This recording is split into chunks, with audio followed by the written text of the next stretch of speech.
Chapter 15 Naradiya Kirtana Paddhati.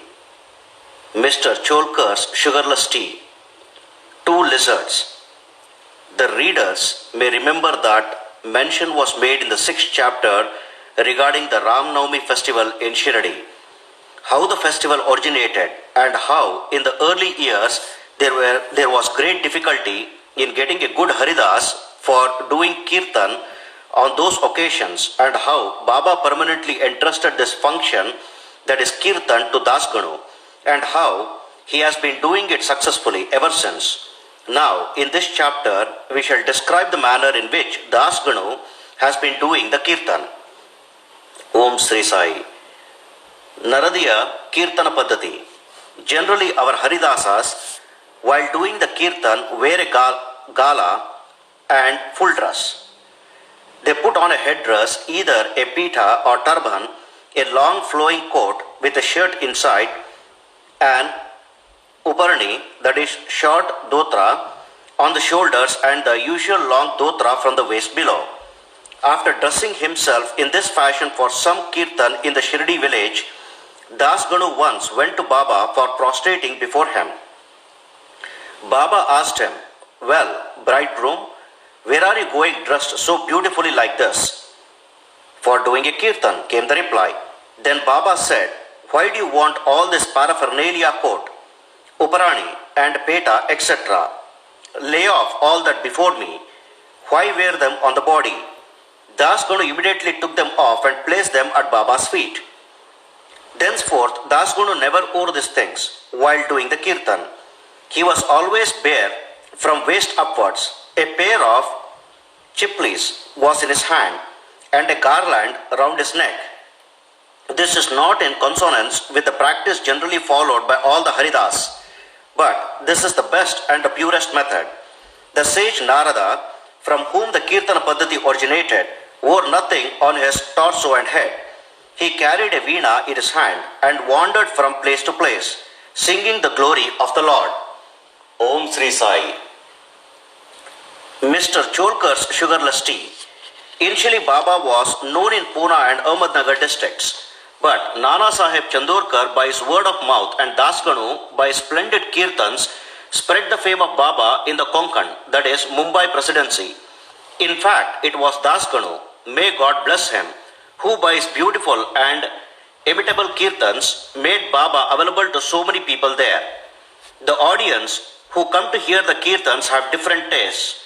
Some like the erudition or learning of the Haridasas, some his gesture, some his singing, some his wit and humor, some his preliminary dissertation on Vedanta, and some his main theme, and so on.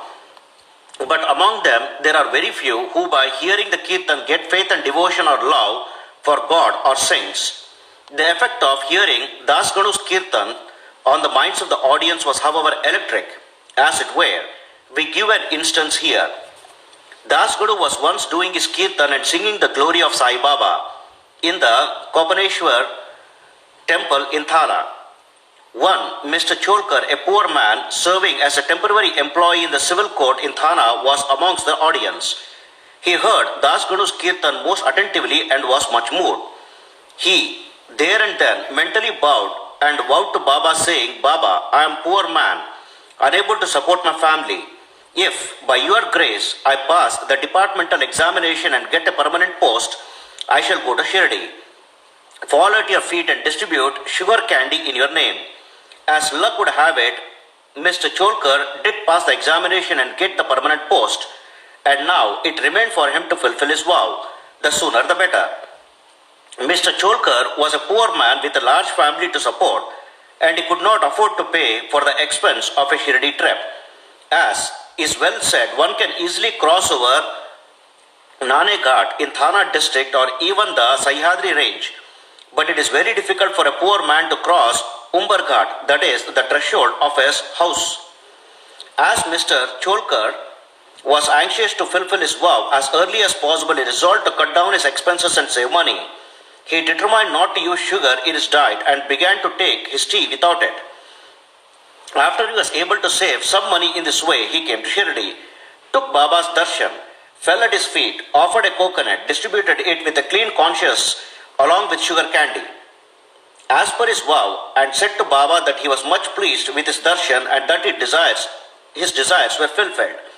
That day, Mr. Cholkar was in the masjid with his host, Bapu Sahib Jog. When the host and the guest both got up and were about to leave the masjid, Baba spoke to Jog as follows: "Give him, that is your guest, cup of tea fully saturated with sugar." Hearing the significant words, Mr. Cholkar was much moved. He was wonderstruck. His eyes were bedimmed with tears, and he fell at Baba's feet again. Mr. Jog was also curious about this direction. Baba, by his words, to create faith and devotion in Cholkar's mind, he hinted, as it were, that he got the sugar candy as per his vow, and that he knew fully well his secret determination not to use sugar in his diet. Baba meant to say, "If you spread your palms with devotion before me, I am immediately with you day and night.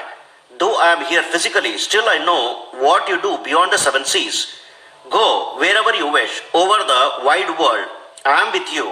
My abode is in your heart, and I am within you. Always worship me, who is seated in your heart as well as in the hearts of all beings.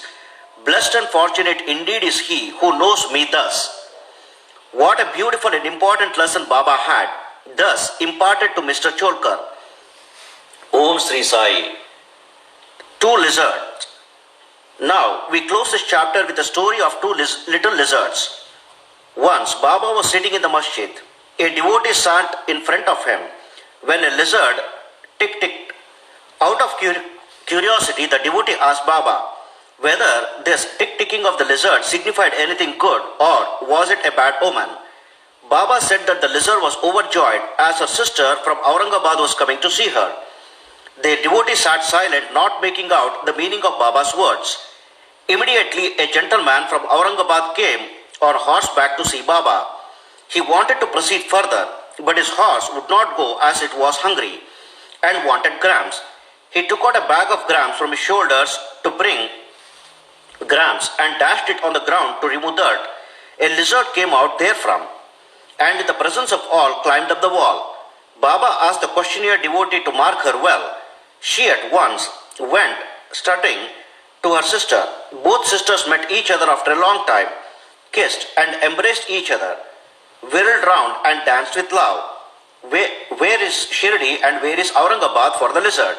How should the man on horseback come there from Aurangabad with the lizard?